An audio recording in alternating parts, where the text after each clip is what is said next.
All right, here we go. Alexis, welcome. Thanks for being here today. Thanks, Alex. Pleasure to be here. And for the audience, you'll have to bear with me for the next half an hour with a strong French accent, and I apologize for that. I'm going to do my best, but that's things I can't change, unfortunately. Alex asked me a while back, we've been in touch with like the last 3 months or so, and asked me a while back to explain a little bit what is podcast visibility optimization and how is it different from SEO and how you can leverage we call it PVO in short, so podcast visibility optimization, how we can leverage PVO to grow the visibility and therefore the audience of a podcast. And that's what I'm going to explain you briefly today. Three different things today. I'm going to go through a quick presentation, explain you what is PVO, why it's important, and why you need to do it. Spending quite some time on the different levels that you can pull to boost the audience of your show. Then we're going to take a volunteer or contributor, as Alex said, and we're going to look at his or her show directly and see what could be optimized. And then Q&A, floor is yours. Happy to answer any questions you may have. Sounds good? Yeah, it sounds great. Really looking forward to it, Alexis. And real quick, just a little bit about your company, just so everyone kind of has an idea of what you do. Well, that's going to happen in the presentation. I'm sorry. I don't mean to get ahead of myself here. I'll let you go ahead and just jump into it. We get there in details, and don't want to put a sales flag. We'll get there. You'll see what we do. Cool. Thank you. All right, let's go for it. Let me share the deck. You guys see it all right? Good. So what we do is podcast visibility optimization. And where we're coming from is pretty simple. Today, more than half of users discover a website by they have an interest, let's say podcasting. They go on Google, some of them also go on Bing, they type podcasting or how to podcast or to edit or to record, whatever. And then from that Google search or Bing search, they will end up to a website. So more than half of the website are discovered via search. If you look at the mobile ecosystem, it's even more pronounced. 60% of users discover mobile app via searching.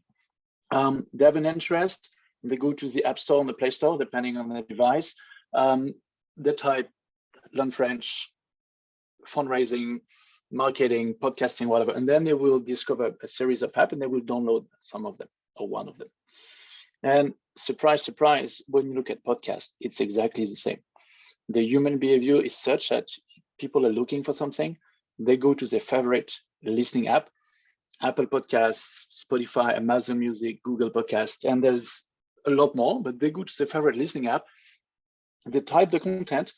It could be anywhere from Gary Vaynerchuk to marketing to the gardening to whatever they're looking for.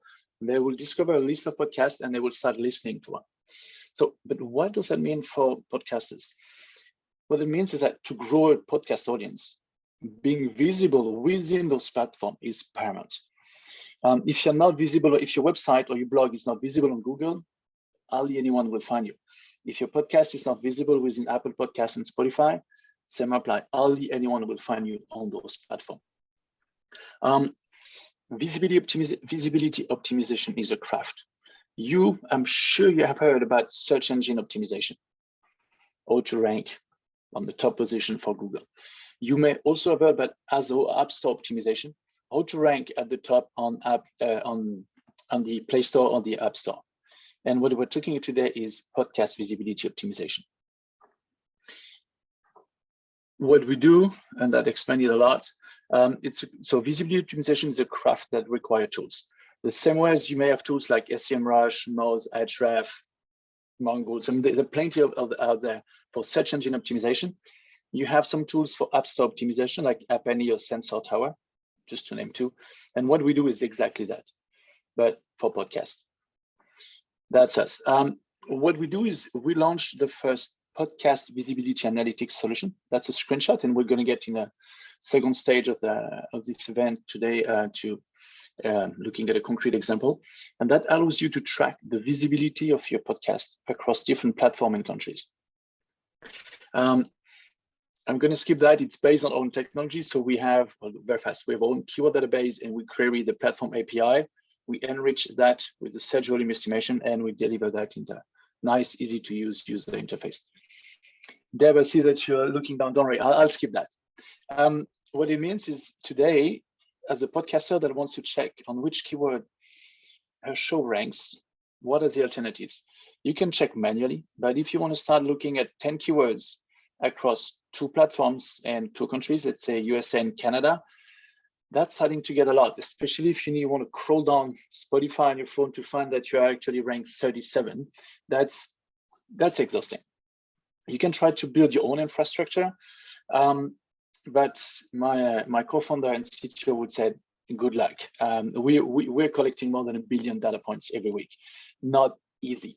And none of the existing tools, be it the SEO tools or the App Store optimization tools, are adapted. They are for web or mobile app, not for the podcast listening app. We launched in July, so we're still fairly new. And we want clients of all sizes and shapes, from a great wine, beer, and whiskey and gin podcast done in Australia, to Atentata, which is in Germany, from one of the largest newspaper called Welt, to a leading French radio station called Europe One, to closer to you guys, Walking Without Pants from Jake. I mean, whatever, everything possible. We're not only working with large media publishing house or large radio stations, we work all across the board in a series of languages. We do that on a typical subscription-based model, like your hosting provider, nothing complicated. Prices are in euro. I apologize, I should have put them in dollars, but that's pretty much the same. But what is really interesting is when we talk with our users, everyone says, "Oh, great! I finally see my rankings." But hey, how do I optimize? What should I do? Oh, great! I've got the data, but what do I do with it? So that demand for recommendations, for insights, for what should I do, came up. We build something where we leverage all the data we collect to deliver personal recommendations.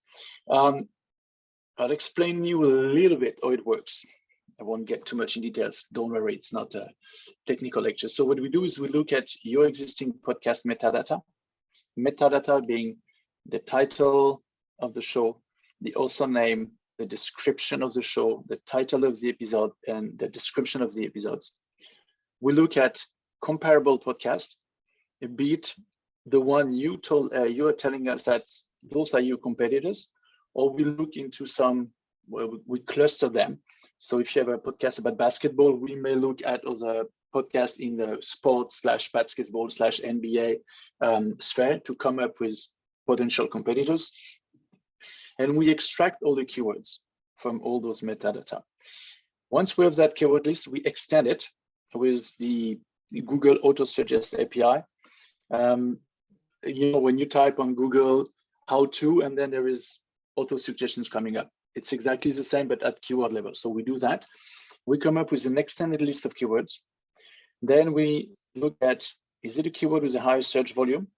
A lot of people searching for that keyword or not? Is it a keyword where it's easy to rank? Can I quickly be in the top 3 results for that keyword, or that keyword is impossible to rank for because you have the daily from the New York Times, Stuff I Should Know, and all those big podcasts out there? And we come up with a prioritized keyword list, out of which we come up with recommendations. And we're going to do that sort of virtually by taking a podcast as an example just after.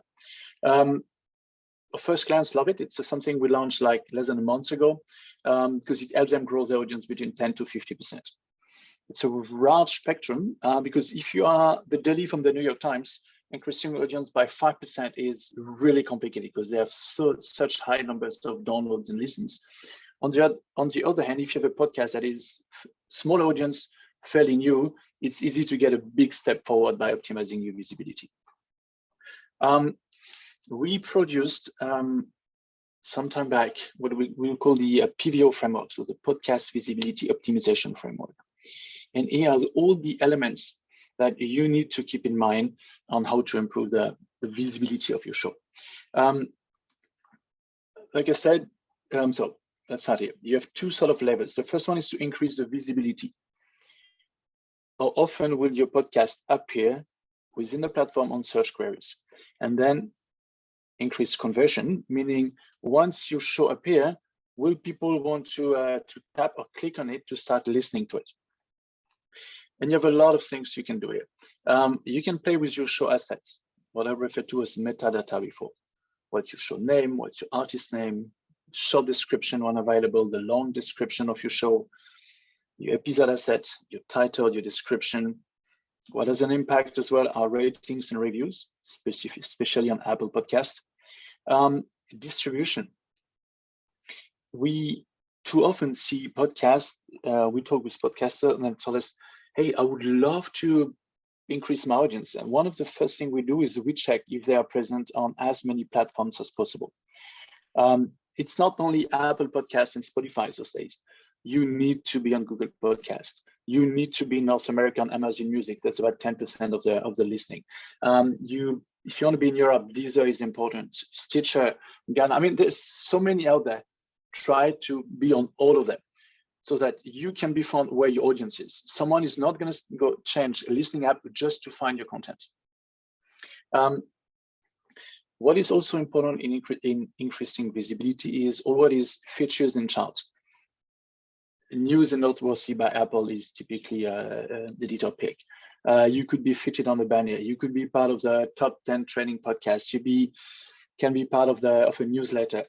All of those things done by the platform will also help you increase your visibility. Going down here, the cover art or the icon of the podcast. It's really important. You see a lot of podcasters trying to cram as much data into the cover art as they can. Don't. Imagine people are going to be looking at it on a small device where they will have 3 podcasts appearing on the small screen. Imagine the size, it's like a small stamp where they would see your cover art. Write big, keep it simple, make it enticing. Don't try to cram it. One thing we have seen as well, in our survey, is the episode length and size. Sounds stupid, but there are still some places where bandwidth is an issue or storage on the phone is a problem. Don't need to do 2 or 3 hours length podcast. It usually repel people. Maybe 15, 20 minutes episodes, a bit more regularly could be something. Again, it all depends on the show and what you're talking about and the format, but episode lengths matter a lot to people because they say, hey, I have a 20 minutes drive. Let me hear the whole show in those 20 minutes or the first part of the show. And the show is divided into 3 small podcasts. What we have seen as well is just like on the web, you have got what we call black hat optimization.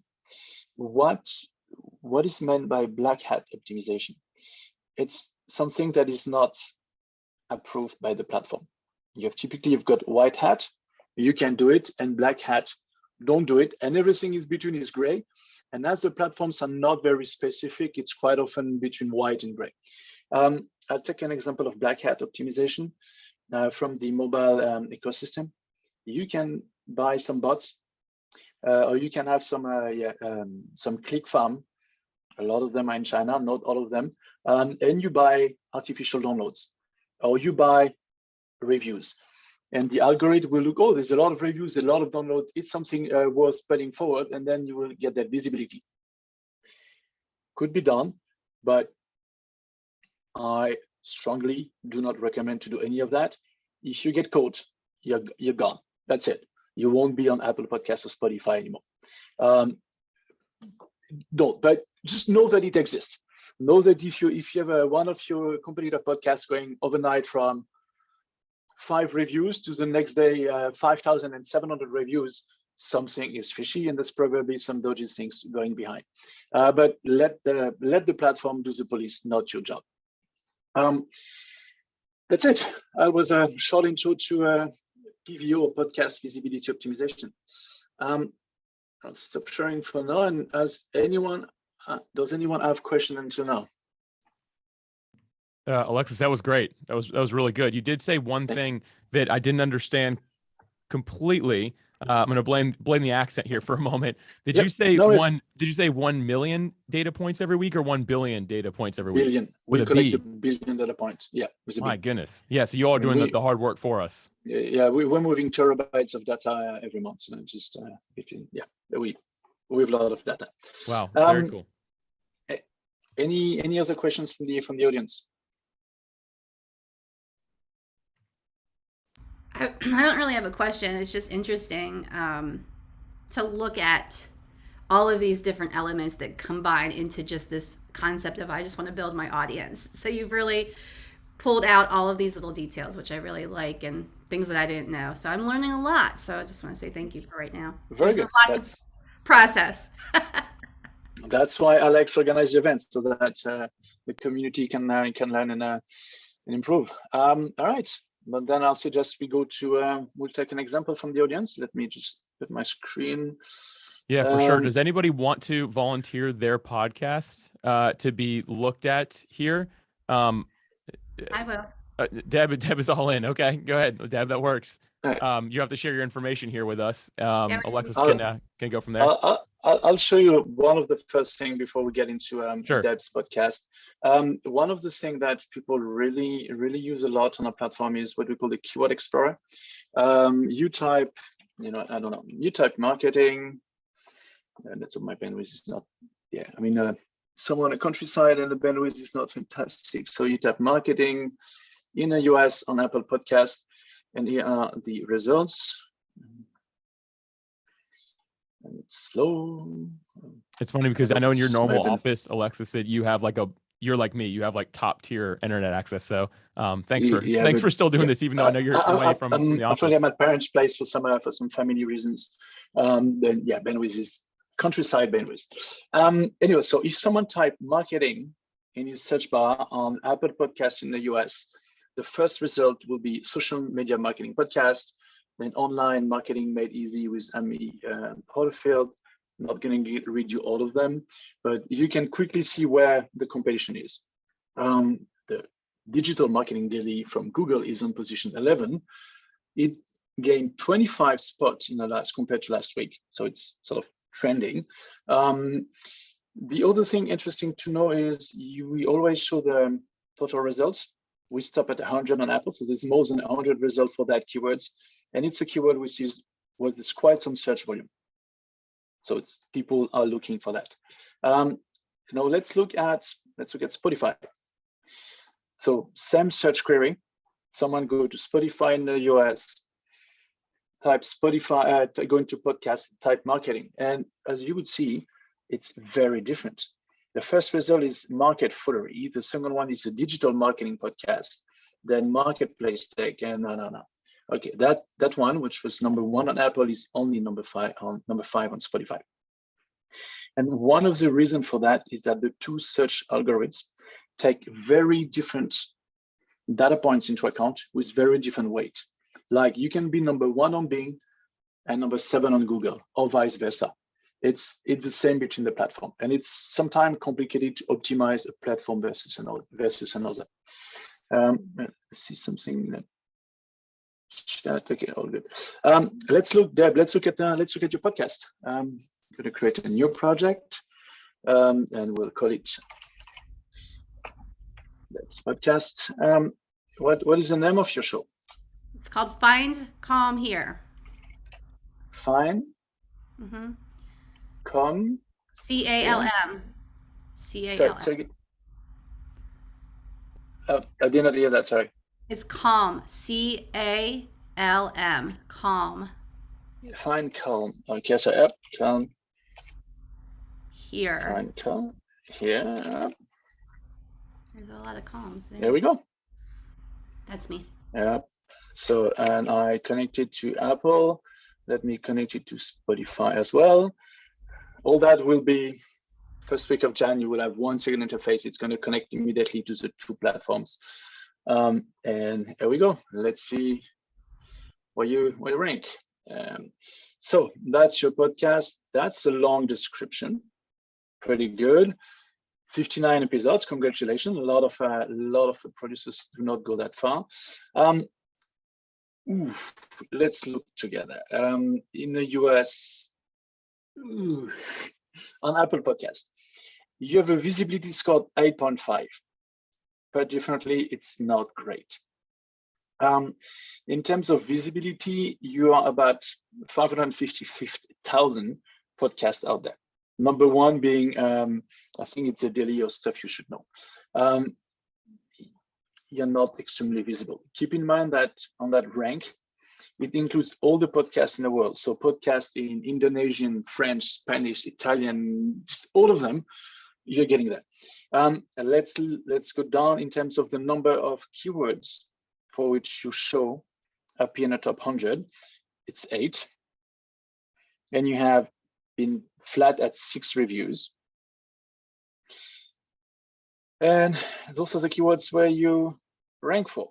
So, and again, we are not the Apple search algorithm. We get to use the data that is within the algorithm. So if someone type wiggle, there's hardly any search volume, you rank 22 out of 48. If someone type Evan Finder, I'll take this one, you rank 69 out of more than 100. And Niemann, Stanislaw, and not a lot of things. Let's look at Spotify. Okay, it's not better. Also, that has been improving a bit. You rank for 6 keywords. There's no ratings on Spotify, as you know. Someone typing on onboarding, you're ranked 62 out of 2,149 shows. Let's be practical.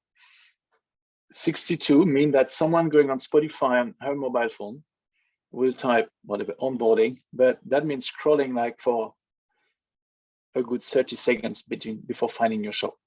Okay, you're not visible, which is one of the possible reasons why you don't have a lot of audience on those platforms. So the question is what to do with it. Okay, you could be ranking better. If we go back to what I've shown before, but sort of like the stack of the framework we used, the first thing is define which keyword you want to rank for.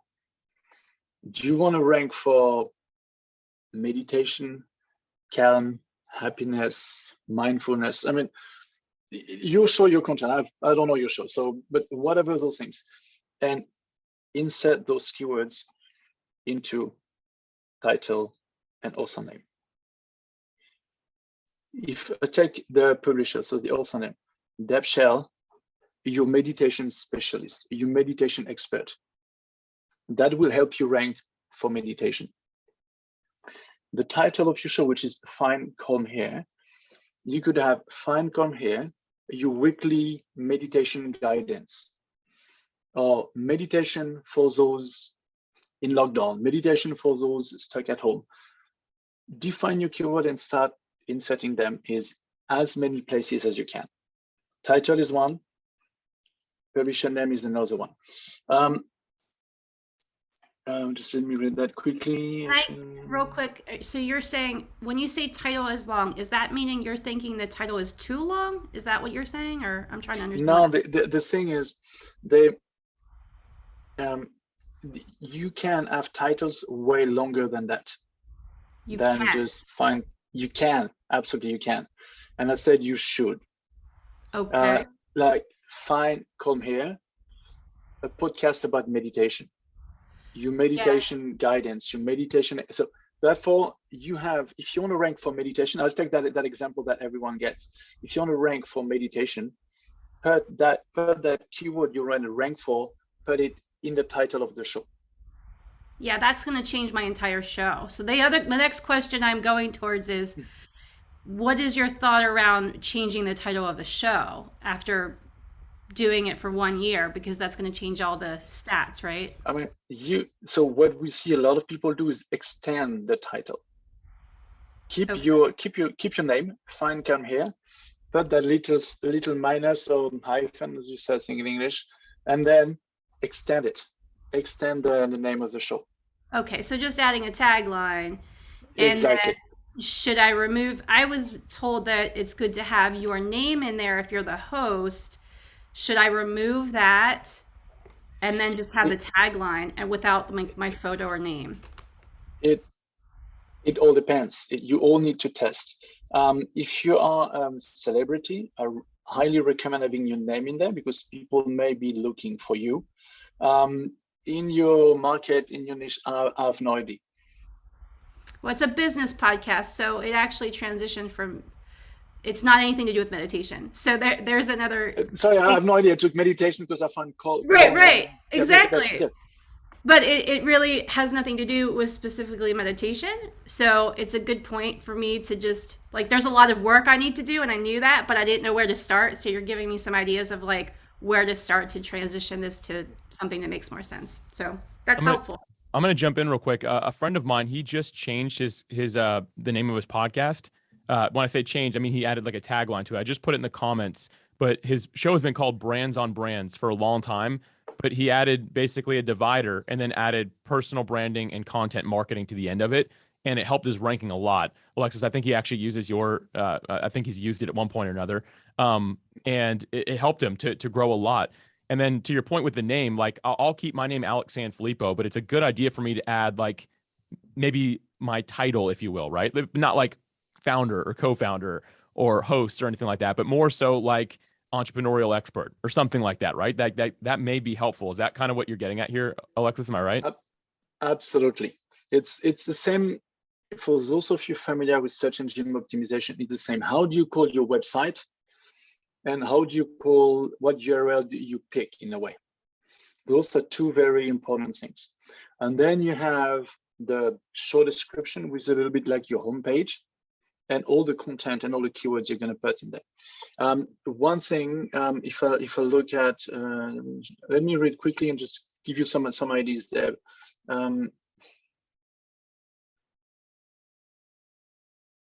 So see, you have onboarding. That's why you're ranking. See, you're ranking for onboarding on Spotify with typos as well, but because you talk about it there.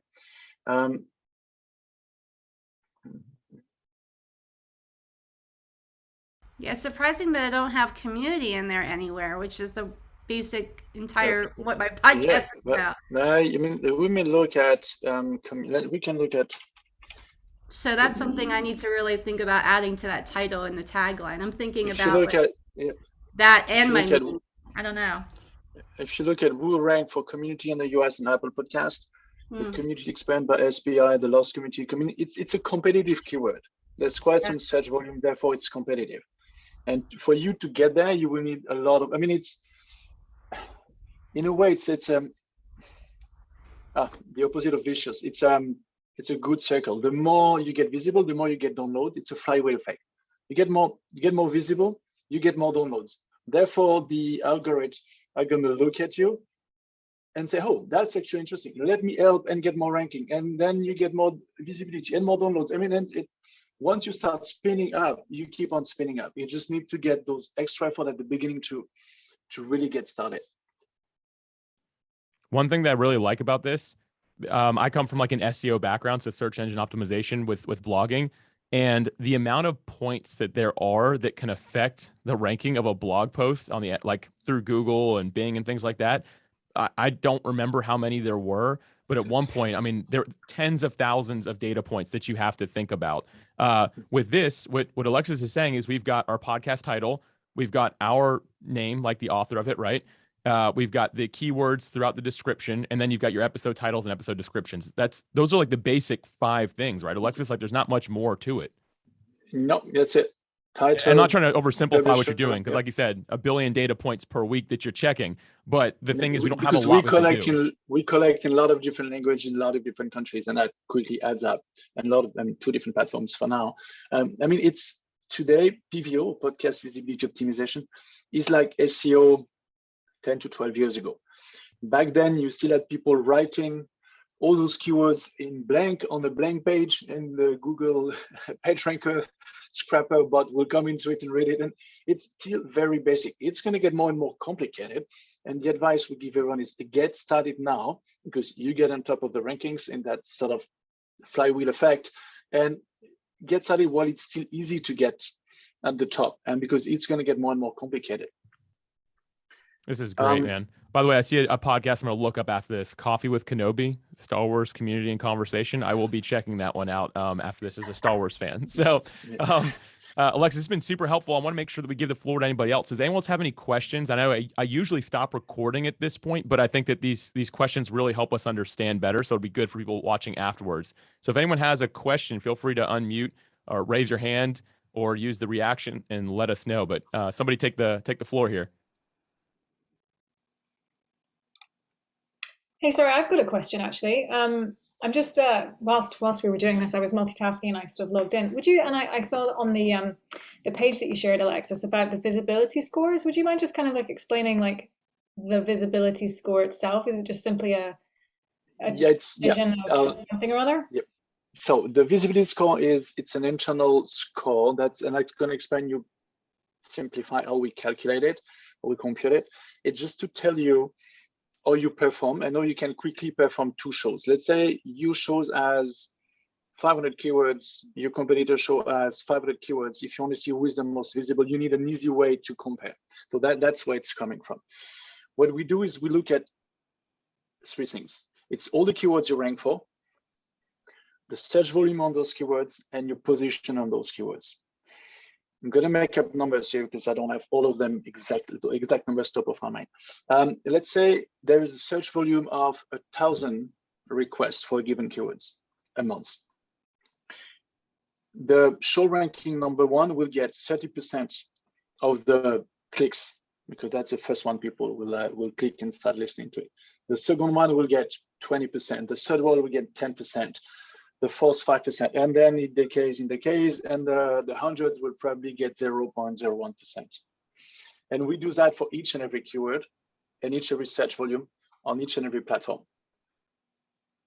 And we come up with an overall score, and then we normalize it. What I mean, it's way easier to go from 5 to 6 than it is to go from 95 to 96. But it's to give you a quick overview when you do some changes, like, am I going up, am I going down? And then you may want to go down to the each and every keywords and which is the most important for your show, the most relevant for it. And yeah, you go for it. Okay, thank you. So it's an index if you want. Okay, and it's out of like 100, is that right? It's for, yeah, between 0 and 100, yeah. Okay. And just here's another question, because obviously like numbers without a benchmark are, not helpful. But so what are good numbers? It depends. I mean, it really depends on your show. Are you talking to a large audience? Are you talking to a niche audience? I mean, it's like, what's the best, how much traffic should I get to my website? If you have the New York Times or the LA Times or the Washington Post, you should get a lot. If you have a blog which is addressing a specific topic for a specific community but highly engaged, you may get 1,000 visitors a day, and that's fantastic. It all depends on your content. There's no good index. Okay. I'm just curious because I think your visibility score has like a color attached to it, and I wonder if that's like a traffic light score. Yep. Yeah. Okay. It's a traffic light. It's it's a traffic light, so to say, just to give you an idea where you stand. Okay. Thank you. Very cool. That's helpful. Anybody else have any questions? Again, feel free to unmute if you'd like to ask something, and if not, we'll end here in the next couple minutes. I got a quick one, Alex. Yeah. To me, this seems like a very hyper generalized view at positioning to attract non-specific listeners. How can we localize this focus to get the optimization to target a very specific listening community? Do you want it, Alex? You want to take it, or I take it? Yeah, I'll let you. I mean, my thoughts are you have to get really specific, just like with SEO, and I could be wrong. So Alexis, I'd like for you to fill in the gap, but you got to get really specific with keywords. Like they have got to be like absolutely niche focused. Like just using marketing as your keyword for me wouldn't, unless I'm trying to be the biggest marketing podcast, which I'm not, I would avoid a keyword like that, but I'd use something more specific. Like I keep on talking about blogging. So I'd say like SEO blogging, or organic marketing through SEO. Like I'd probably go for more something like that, which won't have as much people. It won't be considered like a high ranking search necessarily, but I can see if there is anybody at all searching for it. Alexis, you can kind of fill in a gap there if I misled anything there. It's exactly that. It's the same as your SEO strategy on the web. No need to rank for news. I mean, there's a lot of people there, but maybe you want to rank for business news in whatever, in Temple, Brittany, the place where I'm here today. And then you are the number one on that sort of niche. It's back from my old physics days, you always had the chance of, do you have a large bandwidth and a small gain, or do you have a very narrow bandwidth and a very high gain? And it's exactly what you need, and Jeff, what you need to think about. My recommendation is always start with what we call long tail keywords, and I'll take that, not that keyword, but meditation. It's very competitive to rank high for meditation. Now, if you go for meditation at home, it's easier. And if you go for meditation at home for pregnant women or for people having a knee injury, there's less competition, and then you can quickly get number one there. And then you start going up and up and up, but don't go purely for meditation from the get-go. Go long tail. Jeff, that was really helpful that you brought that up. That was good for us to be able to talk about. Like, think the long tail keywords, like what is like absolutely the niche that you're focused on, and then from there work your way backwards, like as you start ranking, right? Like, I think that's really helpful. So Jeff, thanks. Good question there. Thank you.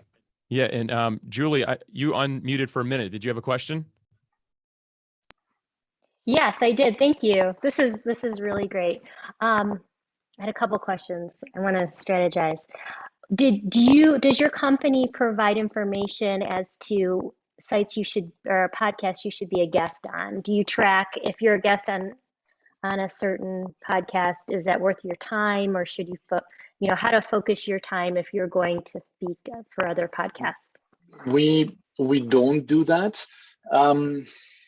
Now it's very specific, and it changes somewhat from a podcast, and that we don't do that. We are only the data people. We get you the data on how your podcast ranks, and based on that data, we can derive insights and recommendations. But that's the cross traffic between two podcasts. It's not something we can track. Okay, and then the other question I had was, your typical client, are they with you for 3 months, 6 months? How do your typical clients come in and out? We launched in July, so that's you're new. The oldest one is us in 6 months. We have hardly any churn because people like it. We have a fantastic. I'm going to talk more sort of usage. We have a fantastic usage rate. People keep on coming, keep on checking. We see people coming back daily, and I said, told them, like, you don't need to come daily. You don't need to change daily. Weekly is good enough because we update the data weekly based on our data gathering pattern. And you update once every couple of weeks, that's good enough. What I usually recommend is gather the data at the beginning of the month, think about the keywords, listen your description, try them out. That's the first week. Second week, you post them. Week 3 and week 4, you see all the rankings evolve. Up and rinse, repeat the months after. You don't need to change your description every day. It's a waste of time. Okay, thank you. No worries. All right, good stuff. Maybe one day, Alexis, you and me will talk about integration with Podmatch, so we can help Julie out with knowing if it's the right podcast for her, right? Like we'll give her the match, and then you can tell her if it works or not based off the keyword she's looking for. Might be something we can do later. That's another conversation that we're not going to get into that now. Exactly. Very cool.